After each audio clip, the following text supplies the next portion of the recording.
Hello and welcome back to Phoenix Dreams.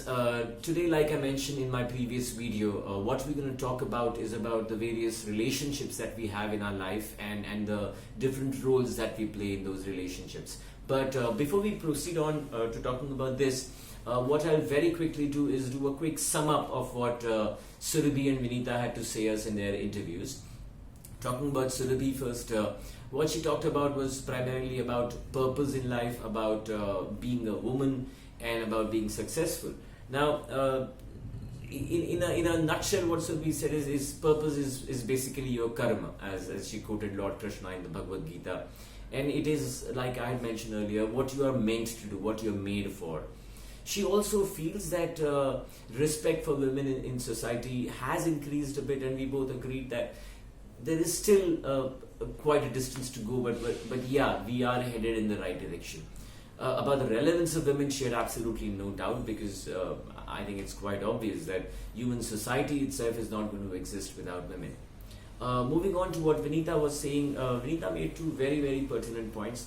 First one was about defining success, and in how she defines success is not in measurable monetary terms, but in the amount of happiness that you have in your life. If you, in all endeavors that you have in life, if you are able to achieve happiness, then you can truly call yourself successful. Then when we spoke to her about women empowerment, another important aspect she had to say is that women empowerment is not really going to be a successful journey if it is not accompanied by men enlightenment. So what she essentially is trying to say is that for women to be empowered, successfully empowered, it needs to be with the men in their lives, with society in general in their lives, supporting them in that journey. So women cannot be empowered if men around them aren't enlightened enough to understand and to give them that support that they require. And in the end, I did mention about success and relationships. So let's start talking about that. Now, as I have been mentioning that we as individuals play various roles in our lives which are in context to the various relationships that we have. Now, we are human beings. Humans are a social animal, so we have relationships in our life, and we have various relationships.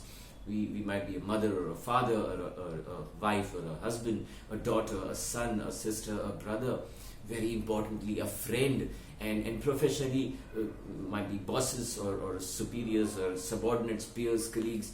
So we have various relationships of significance in our life, and in each of these relationships we have a specific role to play. Now, what we need to do is we need to be aware of what is the relationship that I am in with a specific individual that I'm interacting with, and what role am I supposed to play. Like they say, the entire world is a stage and we are but characters. Now, what I'm trying to say is not that we need to put on an act, that we need to fake it. No, what I'm saying is that we simply need to be aware of the role I am playing in this specific relationship that I have, and based on that role, I should ensure that my behavior and my actions are able to enable strengthening the relationship. Now, to be able to strengthen a relationship, what we need to understand is that in every relationship, there is something known as a EBA, or a emotional bank account. It is like a simple bank account. The only difference being is that in a bank account, you deposit and withdraw money.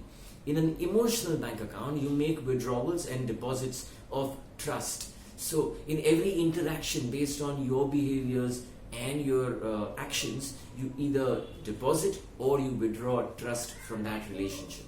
So here is where awareness is important, and here is where I will also raise a context to Stephen Covey's first habit of being proactive. What we generally tend to do is that whenever during an interaction there is a stimulus, we tend to react. But no, what we need to do is we need to hold back. We need to step back, understand the significance of this relationship in my life, the role that I'm playing, apply my value system, apply the filter of my value system, think, and then give a response. Not react, give a response based on my value system, based on understanding what is my action and my behavior going to do in the EBA of this relationship. Is it going to make a withdrawal or a deposit? So it's important that in our interactions we take care that we are able to build up on the balance of trust in our emotional bank accounts, and try and maintain a positive balance. The reason I'm saying this is because at times you can't help it. There are situations out of your control which are going to result in heavy withdrawals. And if your balance isn't positive enough, these heavy withdrawals will at times take your EBA score in the negative, and you don't want that. So you've got to ensure that you maintain a healthy positive balance in the EBA, and that's the reason why be proactive. Apply your value system whenever you have any interaction with your significant relationships. We'll stop here. There's a lot more to discuss about relationships and roles and trust and values and principles, but we will do that in our successive videos, subsequent videos. So that's it for now. Thank you for watching, and like I always say, if you like what you're watching, please like, share and subscribe. See you later.